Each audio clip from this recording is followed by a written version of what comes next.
Annyeonghaseyo yorobun, pependak dari sareng abdi Deon Setia Dinata, orang Sunda rasa Korea. Seperti biasa hari ini kita akan cek-cek benar atau hoaxnya tentang berita yang beredar di luaran sana. Gak nyangka ya, COVID-19 ini udah berjalan 1,5 tahun lebih. Mungkin kalau pacaran itu lagi anget-angetnya, tapi karena ini lagi COVID, ini lagi nyebelinnya. Nah selama itu juga umat Islam melaksanakan sholat itu berjamaah dengan menjaga jarak untuk menghindari penularan COVID-19.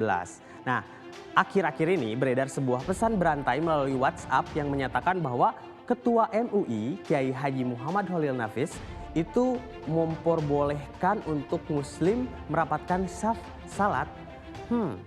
Bener nggak sih? Kalau kita cek, pesan berantai itu menyertakan cuitan Kiai Khalil yang bilang kalau salat berjamaah safnya itu udah boleh rapat. Coba yuk cuitannya kita tampilkan.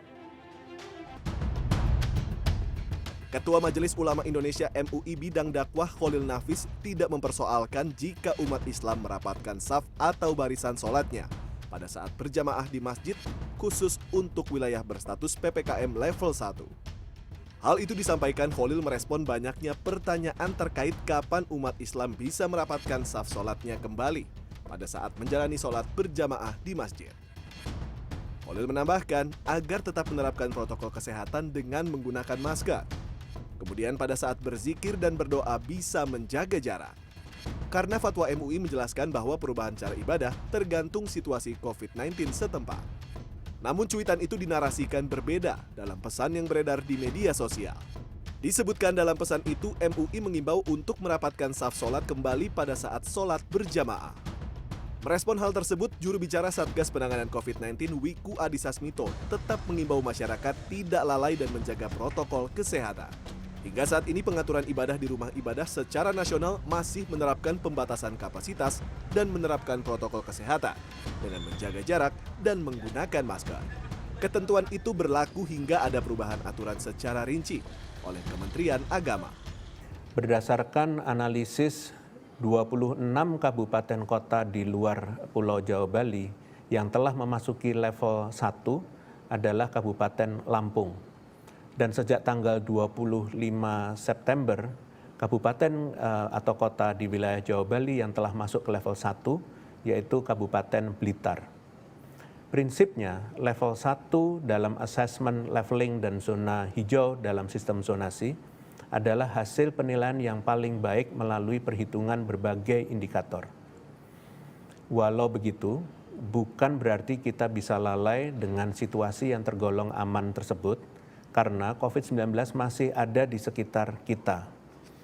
Sampai saat ini, pengaturan kegiatan ibadah di rumah ibadah atau berjamaah secara nasional dengan memperhatikan kedua indikator penilaian tersebut, menghimbau adanya pembatasan kapasitas dan penerapan protokol kesehatan, yaitu menggunakan masker dan menjaga jarak saat beribadah, serta mencuci tangan sebelum dan sesudah beribadah.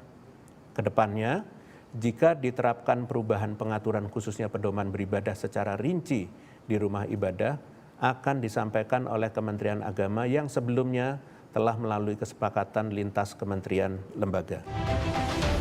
Raso. Jadi ternyata begitu penjelasan lengkapnya. Jadi saprapat sholat berjamaah itu hanya untuk daerah yang PPKM level 1 aja yang memang tingkat penularan COVID-19-nya itu udah rendah banget. Jadi tetap terapkan protokol kesehatan dan jaga jarak menggunakan masker. Kita lanjut ke informasi berikutnya. Ini masih membahas soal informasi yang beredar di media sosial ya.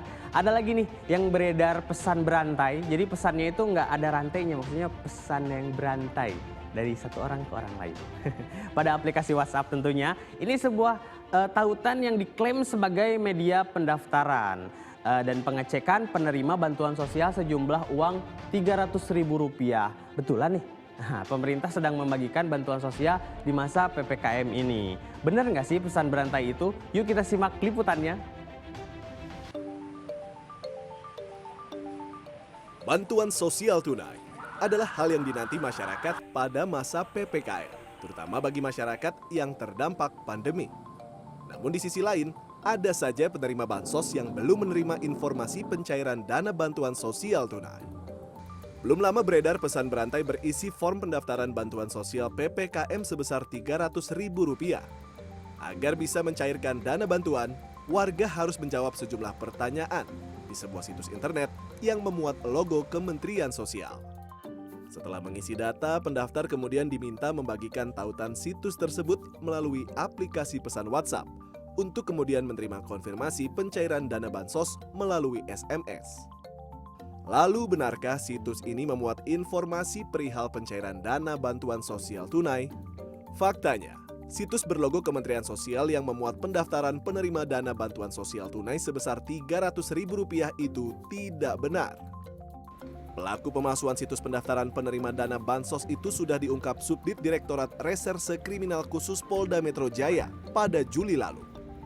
Pelaku adalah seorang pria berinisial RR dan sudah beraksi sejak November 2020.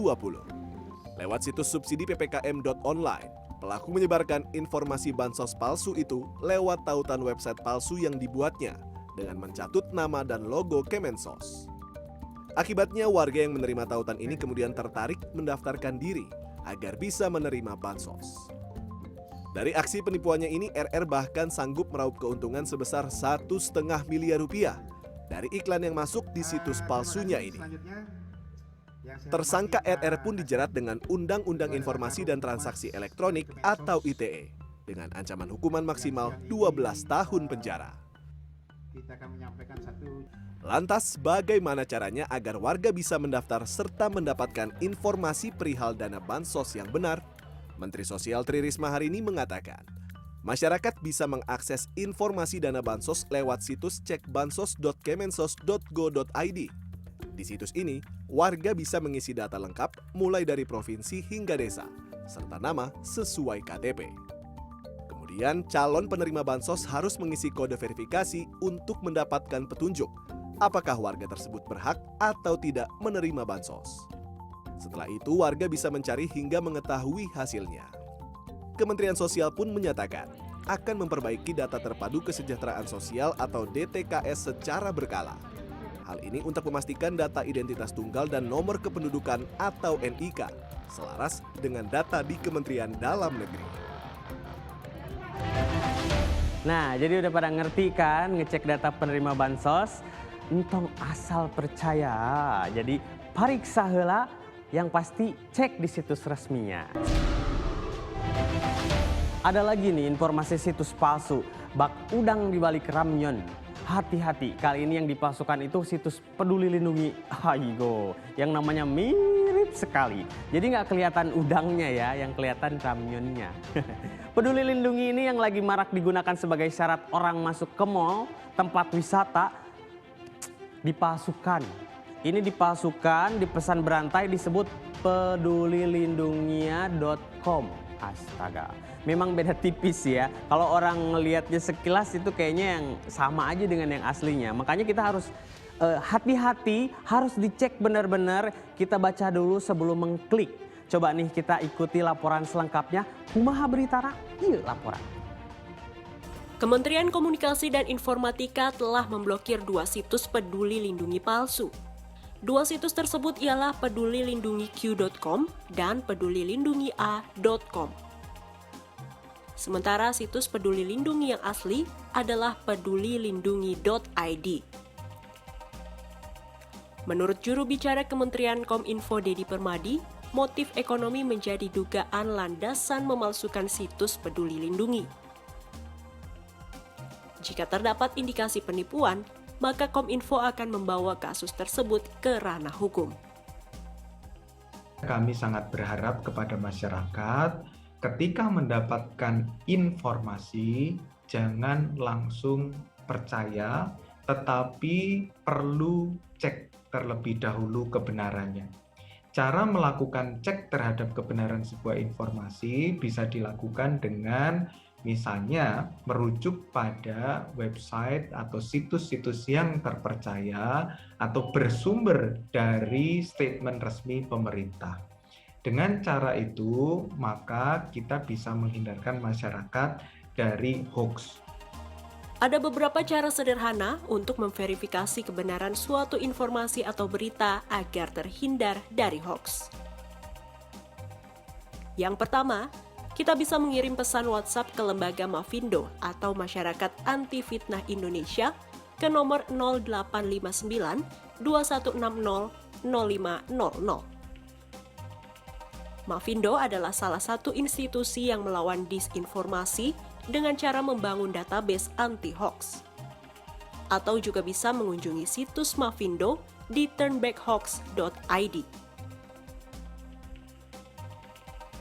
Cara lain, kita bisa mengunjungi situs milik Kementerian Kominfo di komin.fo/inihoax.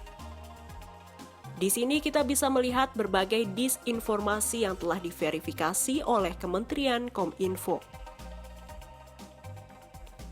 Atau kita juga bisa mengunjungi situs cekfakta.com.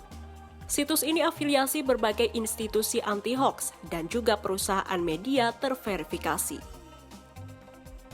Untuk cek kebenaran informasi yang berkaitan dengan COVID-19, kita bisa mengunjungi situs s.id/infovaksin. Situs ini dikelola oleh Komite Penanganan COVID-19 dan Pemulihan Ekonomi Nasional atau KPCPEN. Jadi sudah pada pintar ya membedakan antara situs hoax dan situs yang benar. Jangan lupa baca dulu sebelum mengklik. Yang benar itu Peduli Lindungi, nggak ada yang lain. Dan yang terkait informasi COVID-19, cek di situs-situs resmi, cek faktanya. Semoga rangkaian informasi-informasi yang saya sampaikan ini bisa membuat teman-teman semua kini lebih paham dan bisa membedakan mana informasi yang benar dan yang tidak benar alias hoax. Ayo segera vaksin bagi kalian yang memungkinkan untuk divaksin. Jangan ditunda-tunda biar cepat selesai ini pandemi. Geus lieur abi mah dah. Sampai jumpa lagi di Bener Enggak Sih menguak fakta di balik hoax lainnya. Saya Dion Setiadinata. Kamsahamnida.